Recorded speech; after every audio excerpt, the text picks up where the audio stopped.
Far from the Madding crowd by Thomas Hardy. तो आज हम इस वीडियो में इसके सारे क्वेश्चन आंसर देखेंगे, वेरी शॉर्ट लॉन्ग। आपको इम्पोर्टेंट क्वेश्चन भी बताएंगे, जो सारे इम्पोर्टेंट क्वेश्चन हैं वो ही मैं आपको इस वीडियो में बताऊंगी और आप उन्हें ही तैयार कर लेना, क्योंकि आपका उनमें से ही पेपर आ जाएगा, आपको कोर्स करने की ज़रूरत नहीं है। ठीक है, तो आज हम देखेंगे इसके क्वेश्चन आंसर, चाहे वो शॉर्ट हो, वेरी शॉर्ट हो या लॉन्ग हो।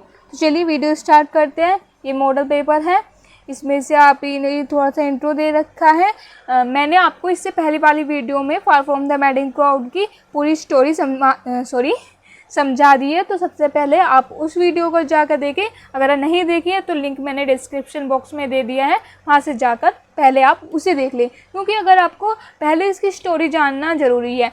स्टोरी जानेंगे तभी आपको इसका आगे के समझ में आएगा। तो सबसे पहले आप उस वीडियो को देखें, फिर इस वीडियो पे आना। तो चलिए वीडियो स्टार्ट करते हैं। मैं समझ रही हूँ कि आपने वीडियो देख ली है मेरी पहली वाली, यानी आपको इसकी फार फ्रॉम द मैडिंग क्राउड की पूरी स्टोरी पता है। गैब्रियल ओक इसका हीरो है और बाथशेबा हीरोइन है।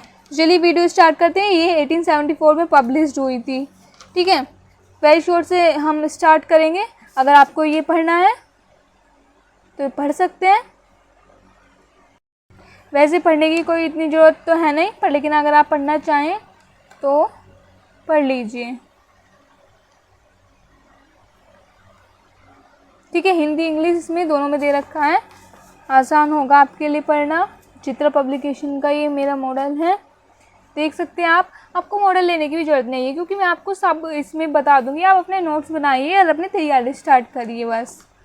ये very short answer type question. Where from the title of the novel Far from the Madding Crowd is taken by Thomas Hardy। कहाँ से लिया गया है ये title Far from the Madding Crowd Thomas Hardy द्वारा?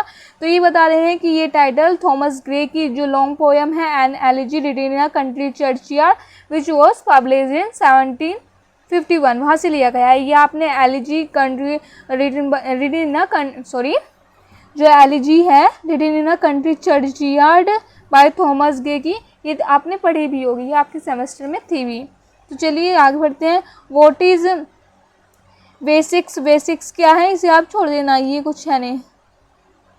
Basics was the name of the ancient kingdom of the legendary king Alfred the great.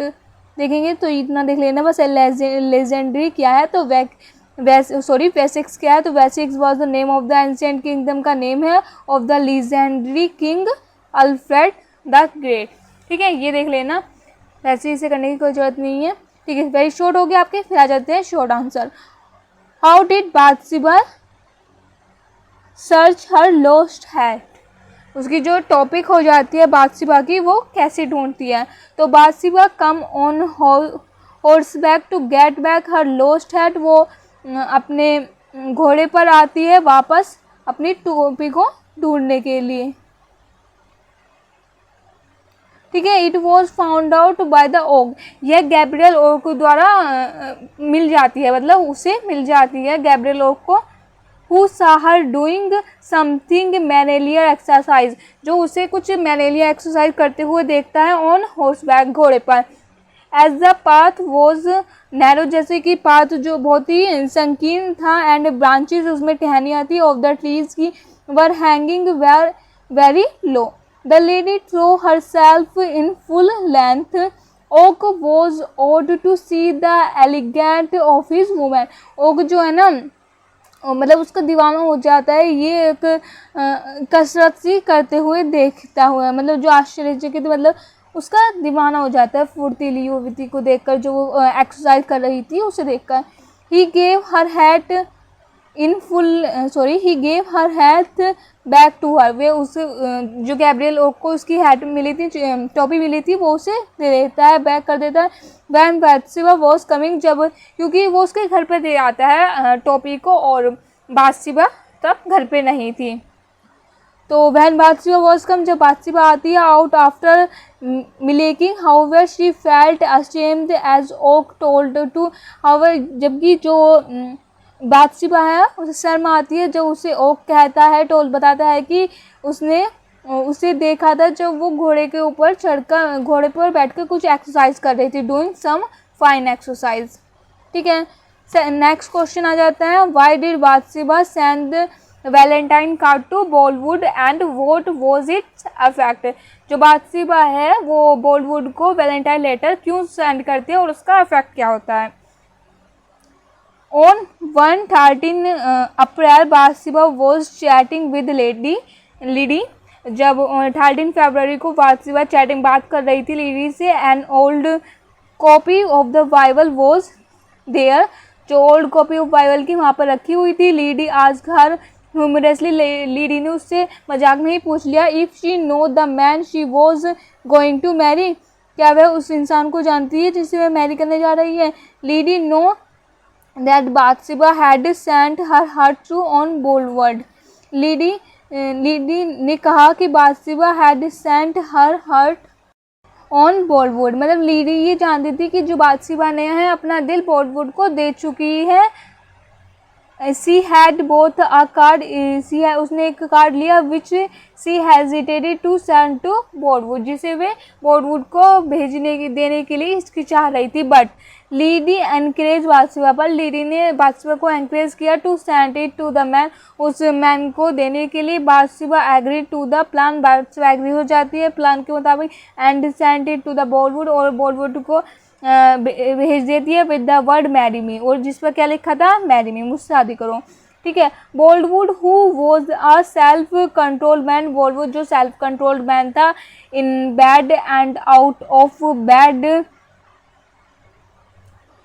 Throw off the woman who send this letter to him. तो Boldwood फिर अब उस जो self control man था बॉलीवुड, वो फिर अब उस महिला के बारे में सोचने लगा जिसने उसे वो लेटर सेंड किया था। ठीक है।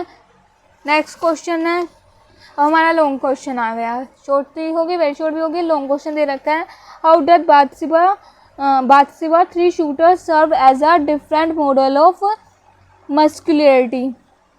ठीक है। इसमें कह रहा है कि बाथशेबा के तीनों विवाहार्थी जो मतलब विवाहार्थी जो थे, एक तो हमारा ओक था, बॉलीवुड था और ट्रॉय था, ये तीनों के बारे में बात कर रहा है। किस प्रकार पुरुषों का पृथक पृथक प्रतिमान करते हैं, कि वे तीनों किस प्रकार अलग अलग है, वो उन्होंने ये पूछा है। ठीक है। इसमें ये दे रखा है, आप देख सकते हैं, हिंदी इंग्लिश दोनों में दे रखा है। ठीक है। अभी हम पहले थॉमस हार्डी जो इसके राइटर हैं उसके बारे में थोड़ा जाने के, क्योंकि आपको कोई भी लॉन्ग क्वेश्चन करना हो तो सबसे पहले इंट्रोडक्शन में आपको उसके राइटर और जो हमारे नॉवल में स्टोरी है उसके बारे में बताना होता है। तो सबसे पहले हम थॉमस हार्डी के बारे में थोड़ा जान लेते हैं, वे क्या थे। His father name was Thomas Hardy, उनके फादर का नेम भी थॉमस हार्डी थे, एक ग्रेट विक्टोरियन पोइट और नॉवलिस्ट थे। Hardy was the Elder of 4 of children, जो हार्डी था 4 बच्चों में सबसे बड़ा था थॉमस हार्डी।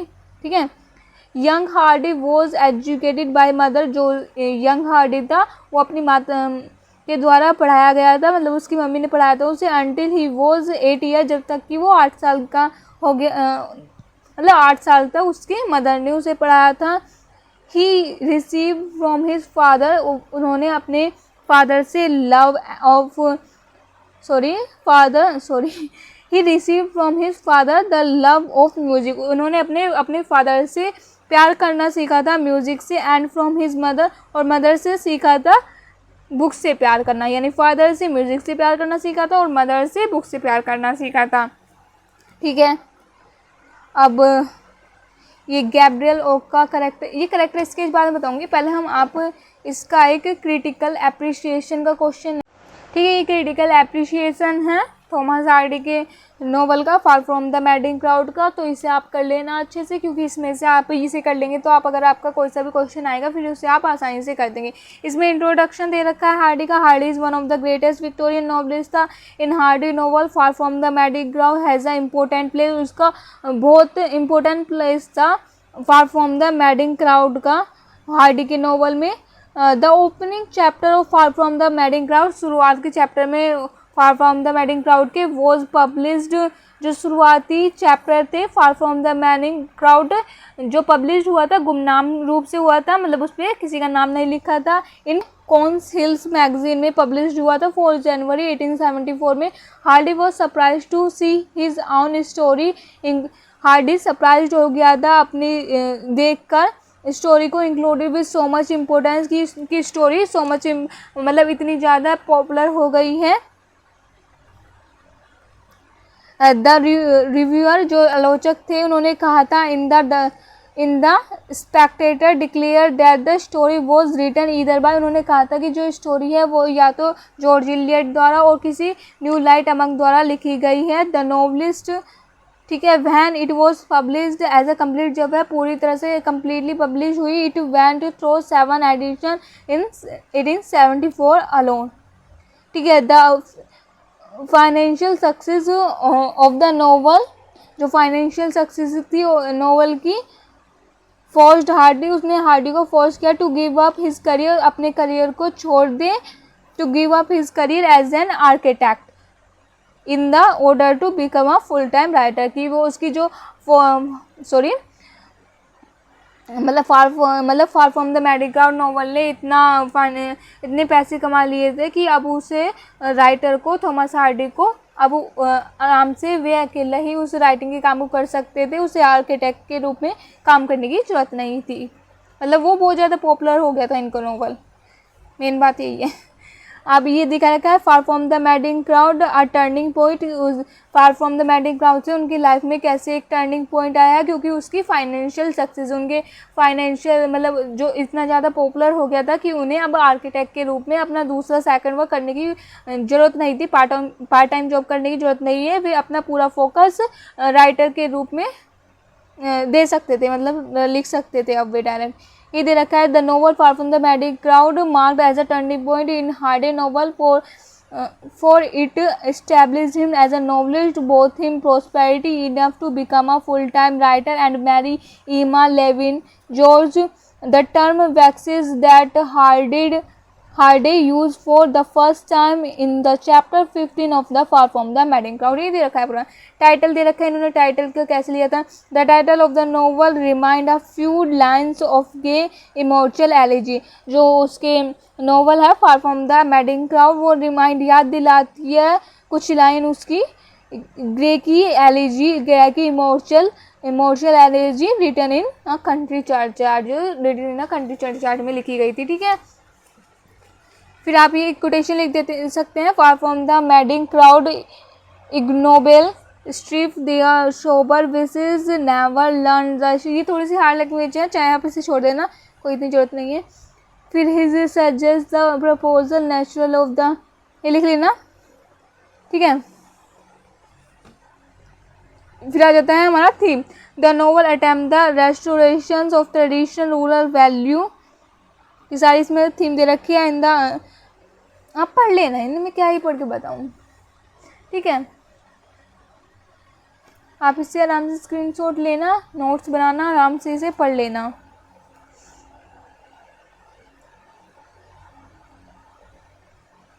ठीक है, फिर आ जाएगा सिंपल एक्शन, इसमें सिंपल एक्शन है, the action is very simple written without much complication. Bathsheba is the central character. Bathsheba central character. She attracts three lovers, Gabriel, Boldwood and Troy. She is expert in dealing will all but fall a prey to Sergeant Troy.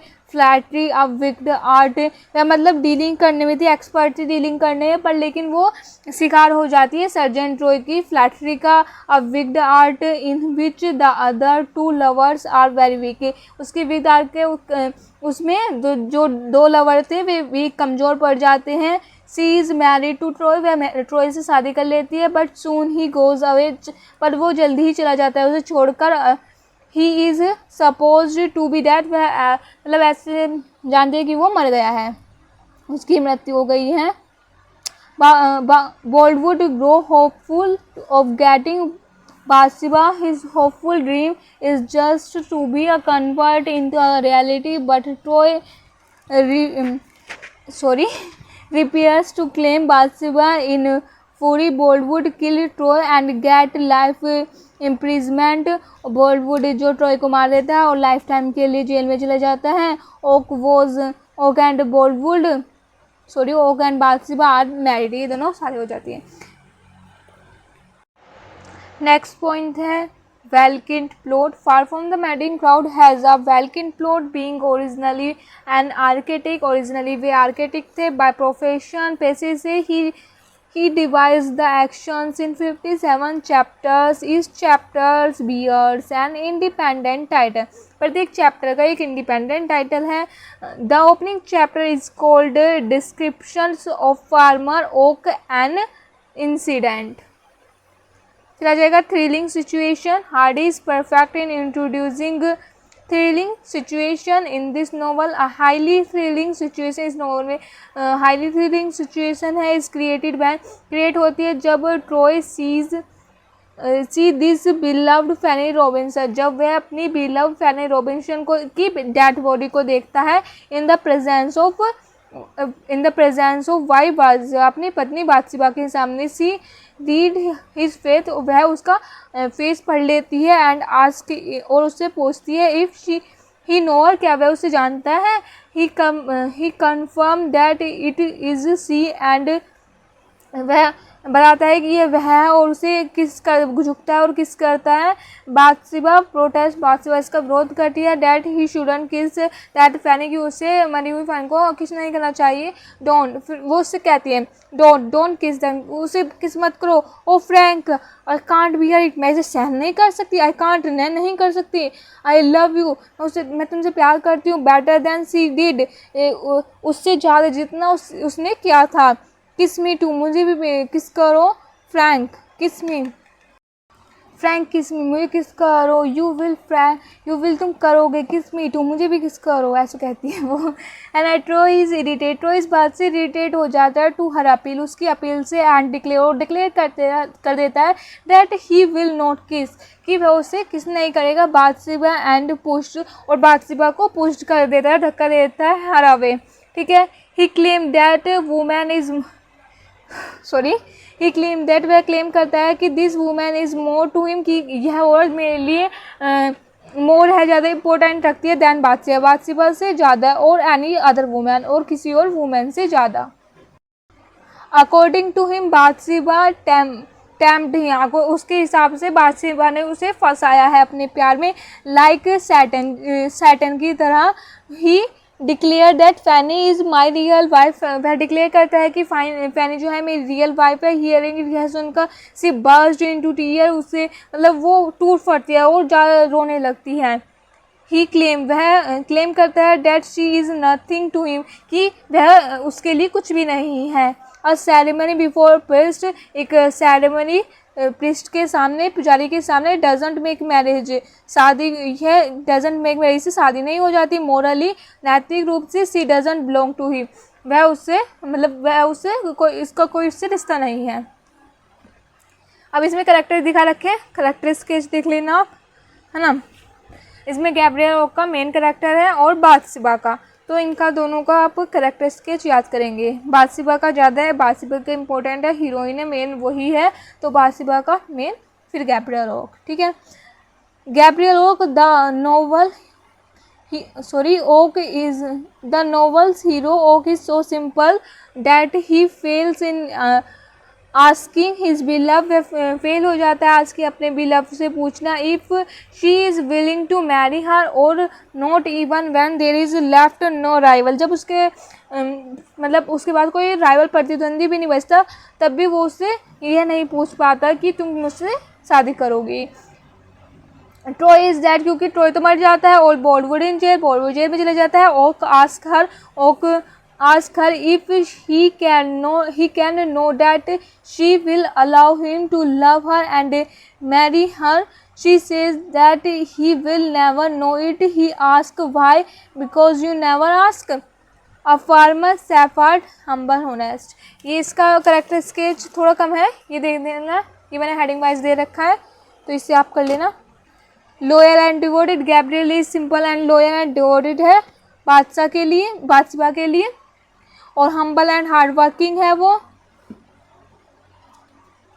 ठीक है. ये heading भी quotation भी लिख लेना. आई shall do one thing. मैं एक काम करूँगा in his life. One thing certain that is love you. एक चीज़ जो निश्चित है वो तुमसे प्यार करना. वो बादशिबा के लिए कह रहा है। एंड लॉन्ग फॉर यू, और तुम्हारे लिए ही जीऊँगा। And keep waiting you, and तुम्हारा इंतजार करता रहूँगा। आई डे, जब तक ये टिल आई डे, जब तक ये मर नहीं जाता। ठीक है, ये ओक का लव है। फिर थर्ड लिख लेना, प्रैक्टिकल एंड इंटेलिजेंट है। फिर फोर्थ मॉरली अपराइट है। I shall never forget that she didn't promise to marry me. फिर फिफ्थ है पेशेंट एंड इमोशनल है। ठीक है, और फिर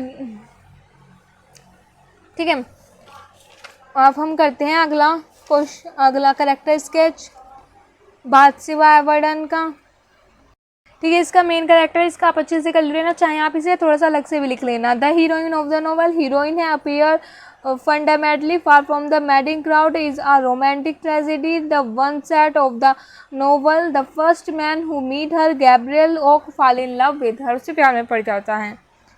ठीक है, प्राइड एंड वैनिटी उसे घमंड है। Gabriel Oak remark in the first chapter, Gabriel Oak बताता है फर्स्ट चैप्टर में ही दैट दो बादशिबा इज ब्यूटीफुल, यदि भी बादशिबा सुंदर है, हर ग्रेटेस्ट वीकनेस, पर लेकिन उसकी सबसे बड़ी कमजोरी है जो वो है उसका घमंड। द मोस्ट रिमार्केबल एग्जाम्पल, उसका जो मोस्ट रिमार्केबल एग्जाम भी दिया है फॉर वैनिटी घमंड का, इन द फर्स्ट चैप्टर में वैन शी लुक हर साल, जब वह खुद अपने आप को देखती है मिरर में, in the mirror and blush, और शर्माती है। ठीक है, फिर आप ये हेडिंग डाल देना, इसके अंदर का आप खुद लिख लेना, हर अट्रैक्टिव अपीयरेंस, फिर लिख रहे हैं ना, her over confidence, she tell about it to Oak while rejecting, her over confidence थी वो। ये आप इसकी कोटेशन भी लिख लेना, mister Oak I want somebody to tempt me, उसने ओवर कॉन्फिडेंस में गैब्रियल ओक को मना कर दिया था शादी के लिए, और वो ओक से वो कह रही है, mister Oak I want somebody, मुझे वो चाहिए टू टेम्प मी, जो मुझे सता सके। आई एम टू इंडिपेंडेंट, मैं बहुत ही ज़्यादा आज़ाद हूँ। And you would never be able, और तुम इस लायक नहीं हो टू आई नो, मैं ही जानती हूँ। ठीक है, सर्जन, फिर आ जाता है हमारा सर्जन ट्रॉय का करेक्टर।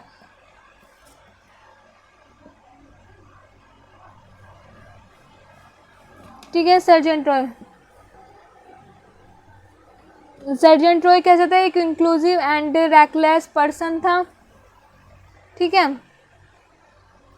एक सेकेंड, सर्जन ट्रॉय एक इंक्लूसिव एंड रैकलेस मैन था, ये लिख रखा है, आप इसे देख लेना, इसका इतना जरूरी नहीं है। मैं थोड़ा सा बता देती हूँ। Fanny Robinson is innocent enough to be seduced and betrayed by Troy who succeed in seducing cleverly Bathsheba to in the centre character, मतलब वो इसे बताया कि फैनी रॉबिन्सन इतना चालाक था कि वह इनोसेंट बादशिबा को फंसा सकी, और उसने फंसा भी लिया था। इन हिज फर्स्ट मीटिंग, पहली मीटिंग में with the Bathsheba, Troy speak in an ill tone, first meeting में तो सर्जन ट्रॉय उससे बदतमीजी से बात करता है बादशिबा से, बट ड्यूरिंग द सेकेंड, पर लेकिन दूसरी मीटिंग में ही फ्लैटर हर, वह उससे फ्लैटर करने लगता है, बाय प्रेजिंग हर ब्यूटी, उसकी ब्यूटी की तारीफ करने लगता है। She says that she will not pay him thanks, but he claims, वह उससे कहता है ना, and I would rather have cursed from you, मैं पसंद करूँगा तुम्हारे से गाली खाना या तुम्हारे द्वारा अपमानित करना, than kissing from any other women, किसी और वुमेन को किस करने से अच्छा मैं तुमसे गाली लेना या तुम्हारे द्वारा तुम्हारे मुँह से अपशब्द कर जाना मुझे अच्छा लगेगा। सो आई विल स्टे, इसलिए मैं यहाँ पर रुकूँगा। ठीक है, फिर नेक्स्ट आता है बॉलीवुड। फिर he is introduce an man having no interest in women, यह इंट्रोड्यूस किया गया है जिसका वुमेन में कोई इंटरेस्ट नहीं है, but his seeing passion, but लेकिन उसका बट उसका जो स्लीपिंग पैशन है, जुनून है, इज अरोज, वह जागता है बाय बादशिबा के द्वारा, जब वह उसे वैलेंटाइन लेटर भेजती है।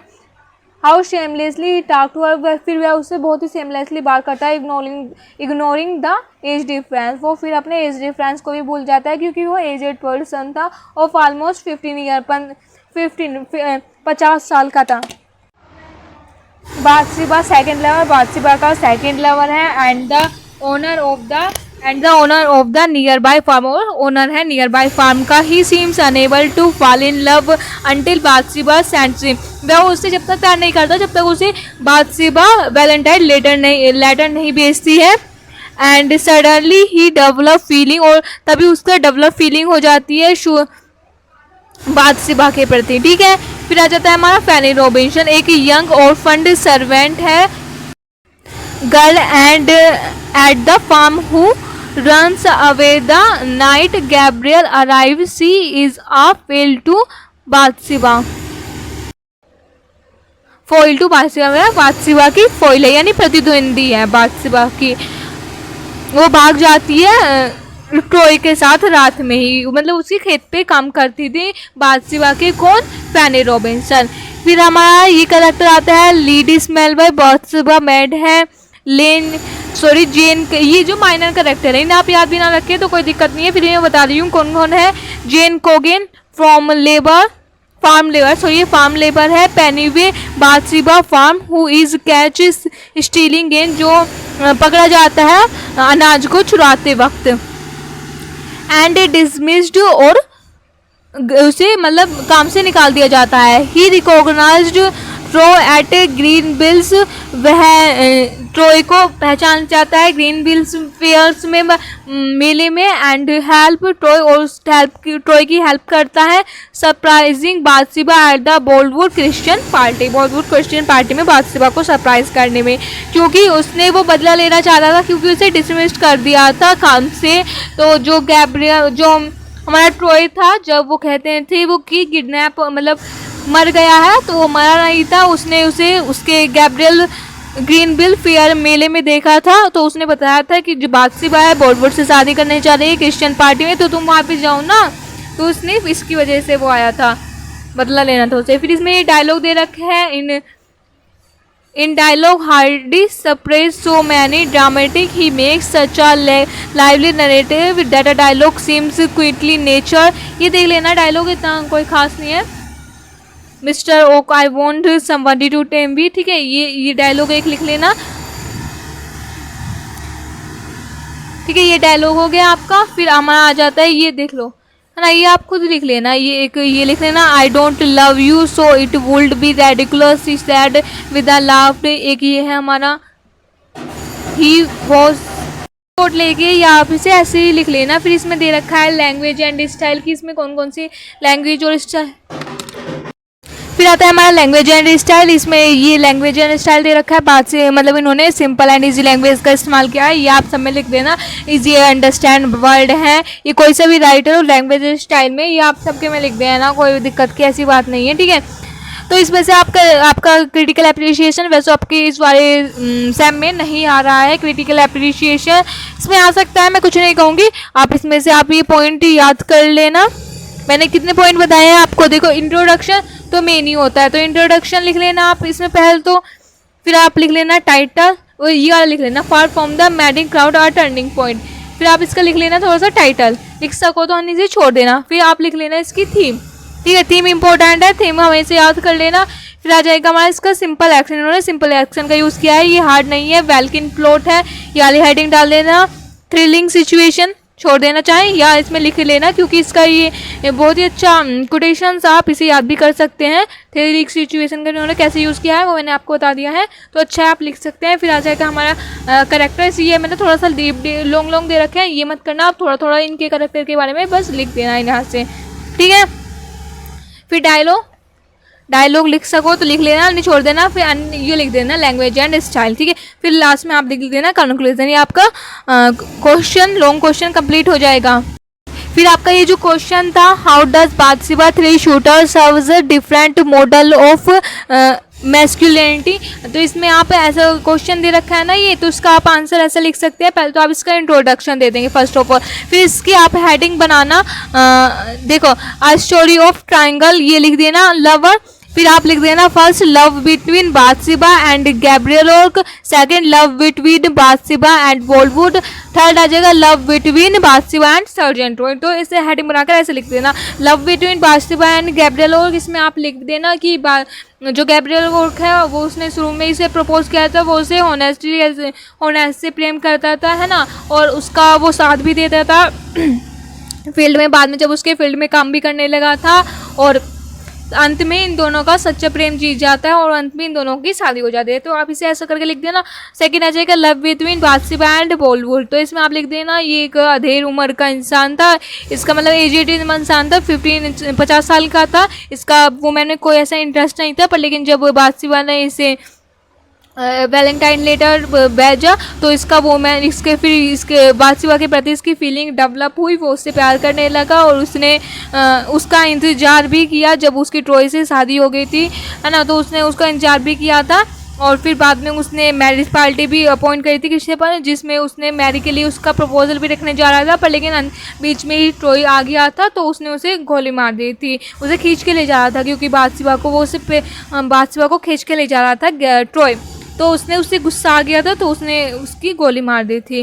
फिर आ जाएगा love between Bathsheba and Sergeant Troy. उसने सर्जेंट रॉय ने तो इसे फंसाया ही था, ऐसे करके आप इसमें लिख देना। जो इसमें मैंने आपको करेक्टर में बताया था ना, जो करेक्टर में लिख रखा है बॉलीवुड का ट्रॉय, सर्जेंट रॉय का, तो आप डायरेक्ट उससे भी लिख देना, ठीक है। तो इसमें आपको कोई दिक्कत होनी नहीं चाहिए। अगर आपको कुछ ऐसा समझ में नहीं आए कैसे लिखें, तो मैंने आपको करेक्टर तो बता ही दिया है इन तीनों का। तो इन तीनों का करेक्टर जो गैब्रियल ओर्क का है और जो बॉलीवुड का और जो सर्जेंट रॉय का, तो उनका करेक्टर आप इसमें लिख देना अगर आपका और कुछ ज़्यादा समझ में नहीं आए तो, ठीक है। ये आपका चैप्टर कंप्लीट हो गया है। इसी के साथ साथ आपकी जो 4th यूनिट है, ये देख सकते हैं आपकी 4th यूनिट भी कंप्लीट हो गई। ये मैंने आ टेल ऑफ 2 सिटीज़ भी करा दिया, परफॉर्म द वेडिंग अवार्ड भी करा दिया, क्राउड, ठीक है। अब हम 5th यूनिट देखेंगे अगली वीडियो में। पैटर्न वही रहेगा। सबसे पहले हम आपको वीडियो बनाएंगे जिसमें आपको स्टोरी समझाएंगे, फिर क्वेश्चन आंसर वीडियो, फिर क्वेश्चन आंसर, ऐसे ही आपकी हर यूनिट कंप्लीट करा देंगे। आपकी हमारे 4th यूनिट तो कंप्लीट कराई दी, अब आपकी 4 यूनिट और बच रही हैं, ये भी हो जाएगी। तो चलिए मिलते हैं अगली वीडियो में, तब तक के लिए बाय बाय।